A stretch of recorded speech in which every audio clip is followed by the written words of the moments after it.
Hello বন্ধুরা, আজকে রান্না হচ্ছে বরেলি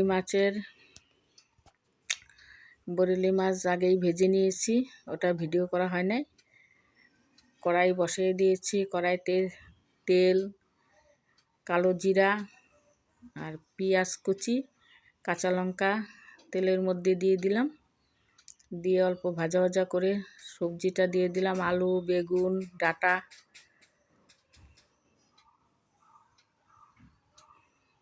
লবণ দিয়ে দিলাম স্বাদ মতো, হলুদ দিয়ে দিলাম, দিয়ে ভালো করে নাড়িয়ে নিচ্ছি। হালকা একটু জলের ছিটা দিয়ে দিলাম, দিয়ে কষিয়ে নিচ্ছি। একটু ঢাকা দিয়ে নিয়েছি, ঝোল দিয়ে দিলাম।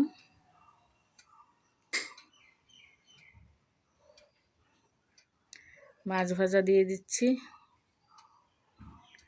তোমরা সঙ্গে থাকো, দেখতে থাকো, লাইক করো, শেয়ার করো, কমেন্ট করো। কালো জিরা আর অল্প সাদা জিরা কাঁচা বেটে রেখেছিলাম, দিয়ে দিচ্ছি। এখন নামায় নিচ্ছি, হয়ে গেছে।